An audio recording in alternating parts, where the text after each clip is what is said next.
లోక్సభ నియోజకవర్గాల పునర్విభజనకు సంబంధించి ప్రధాని నరేంద్ర మోడీకి కాంగ్రెస్ అధ్యక్షుడు మల్లికార్జున ఖర్గే లేఖ రాశారు.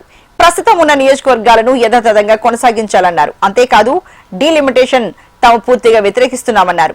ఎందుకు సంబంధించి చర్చించడానికి వెంటనే అన్ని రాజకీయ పార్టీలతో ఒక సమావేశాన్ని ఏర్పాటు చేయాలని ఆయన డిమాండ్ చేశారు. లోక్సభ నియోజకవర్గాల పునర్విభజన మరోసారి తెర మీదకొచ్చింది. జాతీయ రాజకీయాలలో ప్రస్తుతం ఇదే హాట్ టాపిక్ గా మారింది. కాగా డీలిమిటేషన్ పై కేంద్ర ప్రభుత్వం వడివడిగా అడుగులు వేస్తోంటే ప్రతిపక్షాలు అందుకు తీవ్ర అభ్యంతరాలు చెబుతున్నాయి. ఈ నేపథ్యంలో ఇటీవల కేంద్ర మంత్రి కిరణ్ రిజిజు కాంగ్రెస్ పార్టీ అధ్యక్షుడు మల్లికార్జున ఖర్గే మధ్య మాటల యుద్ధం జరిగింది. కాగా తాజాగా లోక్సభ నియోజకవర్గాల పునర్విభజన అంశానికి సంబంధించి ప్రధాని నరేంద్ర మోదీకి కాంగ్రెస్ అధ్యక్షుడు మల్లికార్జున ఖర్గే లేఖ రాశారు. అంతేకాదు ప్రస్తుతం ఉన్న 543 నియోజకవర్గాలను యథాతథంగా కొనసాగించాలని ఆయన కోరారు. అలాగే మరో 25 సంవత్సరాల వరకు వీటిని ఇలాగే కొనసాగించాలని ఖర్గే డిమాండ్ చేశారు. అంటే మరో 25 ఏళ్ల వరకు డీలిమిటేషన్ ప్రసక్తే ఉండకూడదని ఖర్గే కుండబద్దలు కొట్టారు. అంతేకాదు కేంద్ర ప్రభుత్వం ప్రతిపాదిస్తోన్న డీలిమిటేషన్ ప్రతిపాదనను తాము పూర్తిగా వ్యతిరేకిస్తున్నట్లు ఖర్గే స్పష్టం చేశారు.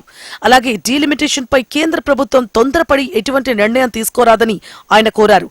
డీలిమిటేషన్ అంశానికి సంబంధించి చర్చించడానికి వెంటనే అన్ని రాజకీయ పార్టీలతో ఒక సమావేశం ఏర్పాటు చేయాలని ఆయన డిమాండ్ చేశారు.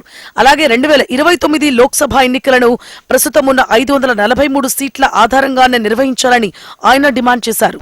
చిన్న కుటుంబం చింతలు లేని కుటుంబం 70వ దశకంలో బాగా ప్రచారమైన నినాదం ఇది.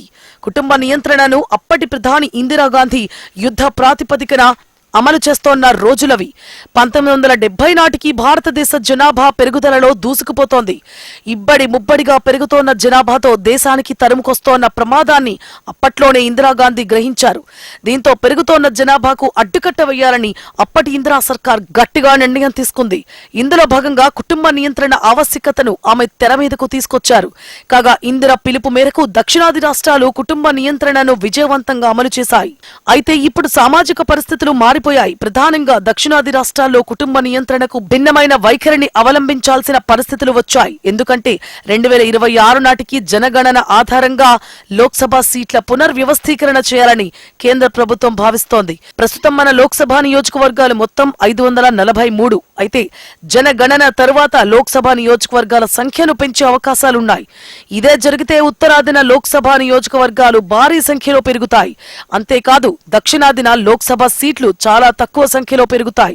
అంటే జాతీయ రాజకీయాల్లో దక్షిణాది ప్రాంతానికి రాజకీయంగా ప్రాధాన్యం తగ్గుతుంది.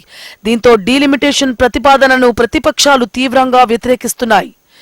ఏమైనా 2026 నాటి జనగణన ఆధారంగా డీలిమిటేషన్ జరిగితే దక్షిణాది రాజకీయంగా తీవ్రంగా నష్టపోతుంది.